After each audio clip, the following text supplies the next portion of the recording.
আমাদের দেশে একটা সংগঠন আছে, এরা সব সময় নারীদের অধিকার নিয়ে কথা বলে, আছে না? এরা হলো নারী কমিশন, নারী প্রগতিশীল একটা সংগঠন। নারীদের অধিকারের আদায়ের পক্ষে সবসময় কথা বলে, নারীদের পক্ষে স্লোগান দেয়, নারীদের পক্ষে কথা বলে, নারীদেরকে কিভাবে তাদের অধিকার ফিরিয়ে আনতে হয় এই পক্ষে কথা বলে। কিন্তু দেখবেন আসলেই এই সংগঠনটা কিছুদিন আগে প্রধান উপদেষ্টা আমাদের দেশের প্রফেসর ডক্টর ইউনূস সাহেবকে কিছু সুপারিশ করেছে, তার কাছে পৌঁছে দিয়েছে নারীদের পক্ষে। তার মধ্যে আমি 2টা কোট করেছি, প্রত্যেকটাই আমি চিন্তা করেছি, প্রত্যেকটা তাদের সুপারিশ নিয়ে কোরআনের সাথে মিলিয়ে দেখেছি, প্রত্যেকটা সুপারিশ কোরআন এবং হাদিসের বিপক্ষে। আর একটু জোর বলে, কোরআন এবং হাদিসের বিপক্ষে। কোরআন এবং হাদিস আর তাদের সুপারিশ যদি এক জায়গায় করা হয়, সবগুলো দেখবেন কোরআন এবং হাদিসের বিপক্ষে। আমি তো চিন্তা করেছি এরা যে নারীদের পক্ষে কথা বলে, কি কারণে এইরকম নারীদের পক্ষে কথা বলে, আমি চিন্তা করে দেখেছি আসলে এরা যে চিন্তা করে, আসলে নারীদের অধিকার নিয়ে তারা কথা বলে না, এদের ঈমান এবং আমলগুলো নষ্ট করার জন্য তারা উঠে পড়ে লেগেছে। যার কারণেই তারা নারীদের পক্ষে সবসময় স্লোগান দেয়। কীভাবে স্লোগান দেয়? তারা 2টা সুপারিশ আমি কোট করেছি এখান থেকে, সবগুলোই তো কোরআন হাদিসের বিপক্ষে, তার মধ্যে 2টা, সবগুলো বলতে গেলে সময় যাবে। 2টা কোট করেছি তারা যে সুপারিশ করেছে, তার মধ্যে একটা হলো মুসলিম উত্তরাধিকারী আইন বাতিল করে নারী পুরুষকে সমান সম্পদের অধিকারী বানাইতে হবে। নাউজুবিল্লাহ বলবেন না? এটা কিসের বিপরীত? কোরআনের সরাসরি বিপরীত। কেমন করে? তার কারণ আল্লাহ পাক নির্ধারণ করে দিয়েছেন 2জন মহিলা 2জন নারী সমান 1জন পুরুষ। 1জন পুরুষের সম্পদ 2জন নারী পাবে, 2জন নারীর সম্পদ সমান 1জন পুরুষ পাবে, আল্লাহ পাক নির্ধারণ করে দিয়েছেন। আর তারা বলে কি, আমরা এগুলো চাই না, মুসলিম উত্তরাধিকারী আইন আমাদের দরকার নাই, নারী পুরুষ সমান অধিকার আমাদেরকে দিতে হবে। আচ্ছা, আপনাদের কাছে জিজ্ঞাসা, আপনাদের কাছে জানার ইচ্ছা, আসলে বলেন তো দেখি, এই সমান অধিকার বলে, যদি সমান অধিকার না হলে কয়েকটা সেকেন্ডের জন্য আমরা মেনে নিলাম, ধরে নিলাম যে সমান অধিকার যদি দেওয়া হয়, এতে নারীরা ঠকবে নাকি জিতবে? হ্যাঁ, না মনে হয় জিতবে নাকি? যারা বলতেছেন না বাড়ি থেকে সমান অধিকার করে দিবেন, পক্ষে আছেন? পক্ষে আছেন? নারী পুরুষ সমান অধিকার পক্ষে আছেন? একটু হাত তোলেন, কারা কারা পক্ষে আছেন হাত তোলেন তো দেখি। বোঝেন নেই? বোঝেন নেই? আল্লাহ পাক বলছেন 2জন নারীর সম্পদ সমান 1জন পুরুষ, ঠিক আছে? 2জন নারীর সম্পদ সমান 1জন পুরুষ পাবে। এই আইন করেছেন কে? আল্লাহ করেছেন। আর এরা নারী প্রগতি যে সংগঠনটা নারীদের পক্ষে কথা বলে, এরা বলতেছে মুসলিম যে আইনটা আছে, কোরআনের যে আইনটা আছে, এটা বাতিল করা দরকার, নারী পুরুষ সবাইকে সমান অধিকার দেওয়া দরকার। এদের এই কথার মাধ্যমে বুঝাতে চায় নারীরা এখনও সমান অধিকার, নারীরা সব জায়গায় ঠকে, সব জায়গায় তারা তাদের অধিকার থেকে তারা বঞ্চিত। কিন্তু একটু চিন্তা করেন তো দেখি, 1জন নারী কয় জায়গা থেকে সম্পদ পায়, কত জায়গা থেকে সম্পদ পায়? সে যখন বাবার বাড়িতে থাকে সব ভরণ পোষণ কে দেয়? আরেকটু জোরে বলে। অনেকে বলতেছে স্বামী, বাবার বাড়ি থাকলে স্বামী দেয়। কে দেয়? বাবা দেয়। আচ্ছা, এই যে বাবার বাড়ি থাকলো, খাইলো, সব ভরণ পোষণ বাবা দিল, এরপরে যখন বিয়ে দেয়, বিয়ের পরে বিয়ের সময় তার একটা ফরজ বিধান আল্লাহ পাক করে দিয়েছেন, স্বামীকে মোহরানা দিতে হবে, মোহরানা দিতে হবে। এরপরে যখন স্বামীর বাড়িতে যায়, স্বামীর বাড়িতে যাওয়ার পরে ভরণ পোষণ দায়িত্ব কার? আরেকটু জোরে বলে। যারা বলেন নাই তারা মনে দেন না, না দেয় না মনে হয়, এই জন্য বলতে ভয় লাগে। তাহলে স্বামীর বাড়িতে আসার পরে ভরণ পোষণ দেওয়ার দায়িত্ব স্বামীর। আচ্ছা, আপনি যে মোহরানাটা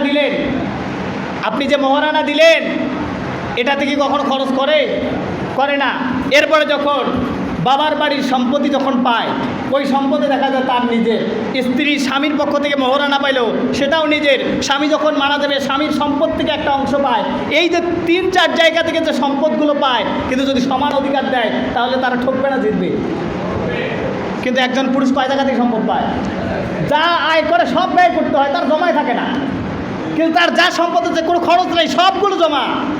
তাহলে আসলে তারা যে সমান অধিকারের কথা বলতেছে আসলে নারীদেরকে ঠকানোর জন্য না জেতানোর জন্য? আচ্ছা, আসলে তাদের কিন্তু চিন্তা এই জায়গায় নয়। এরপরে আসে 2 নাম্বার। এরপর তারা বলে পারিবারিক ক্ষেত্রে নারী পুরুষকে অভিন্নভাবে দেখতে বলা হয়েছে। নারী পুরুষ অভিন্নভাবে, তার মানে নারী পুরুষ সবাই একই, নারী যেমন পুরুষও তেমন। তাহলে বলবেন না? বোঝেন নাই মনে হয়। আপনার মতো আপনার নারীও, আপনার স্ত্রীও। তা আপনি যে রোদের মতো কাজ করেন, আপনার স্ত্রী পারবে এরকম? আছে, কিছু লোক আছে করতে পারে। এরপরে আপনি একজন পুরুষ, আপনি নারকেল গাছে চড়ে নারকেল পারেন, আপনার বউকে দিতে পারতে পারবেন? হ্যাঁ, সুপারির গাছে চড়ে আপনি সুপারি পারেন, আপনার বউ পারবে? এটা না হলে হলো। আপনি প্রয়োজনের হলে দাঁড়িয়ে পেশাব করলেন, তাদেরকে যদি বলে যে সমান অধিকারের জন্য চেষ্টা করতেছো, চিন্তা করতেছো, চিল্লাচ্ছ, আমি যদি দাঁড়িয়ে পেশাব করি আপনি তুমি করবো দেখি, পারবে? সম্ভব? হ্যাঁ, তাহলে চিন্তা করেন আসলে তারা যে নারীদের অধিকার নিয়ে কথা বলতেছে, আসলে সমস্যা কিন্তু ওই জায়গায় নয়, সমস্যা আরেক জায়গায়। তারা হলো নারীদেরকে, আজকে আমাদের মুসলিম মা বোনদেরকে, তাদেরকে ঈমান হারা করে ঘরে থাকা মা বোনদেরকে, পর্দানিশী মা বোনদেরকে, তাদেরকে পর্দার ভিতর থেকে বাইরে এনে তাদেরকে নির্লজ্জ করে ঈমান এবং আমলকে ধ্বংস করার জন্য তারা পায়ে তারা চালাচ্ছে। তাদের চিন্তা এক জায়গায়, তাদের চিন্তা আসলেই নারীদের অধিকার আদায় নয়, তাদের চিন্তা হলো মুসলমানদের ঈমান বা আকীদাকে নষ্ট করা। এই জায়গায় তাদের চিন্তা, আর কোনো জায়গায় চিন্তা নয়।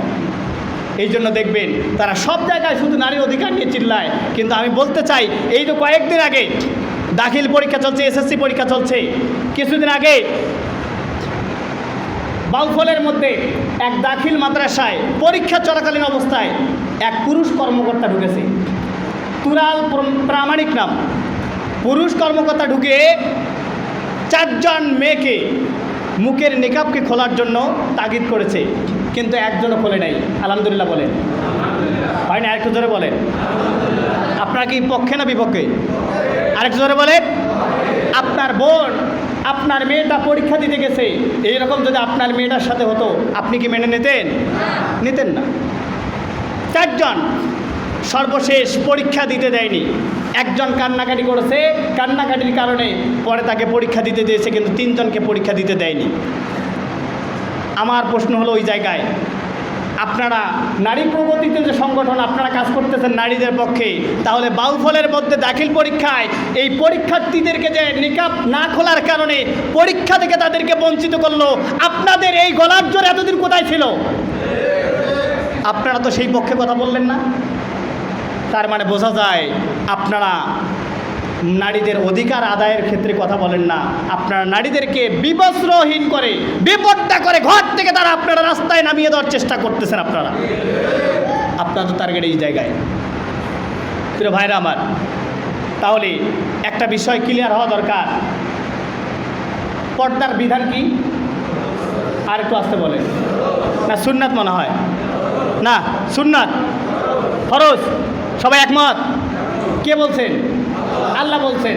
সময় কম, আপনারা 24 নম্বর সূরা নূরের 30 এবং 31 নম্বর খুলে দেখবেন, আল্লাহ পাক পর্দার বিধানকে ফরজ করেছেন। কিন্তু পর্দা করলে খুশি হন কে? আর একটু জোরে বলেন। আর পর্দা না করলে খুশি হয় কে? একমত? পর্দা করলে খুশি হয় কে? না করলে খুশি হয় কে? শয়তান। তাহলে শয়তান পর্দা না করলে খুশি হয়।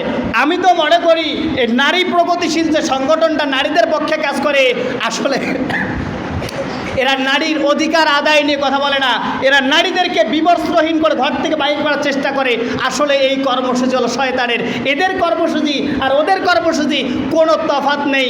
বুঝতে হবে এই নারী প্রগতিশীল সংগঠনে যারা কাজ করে, সাপোর্ট যারা করে, এরা এক একজন শয়তানের দলের কর্মী দ্বারা।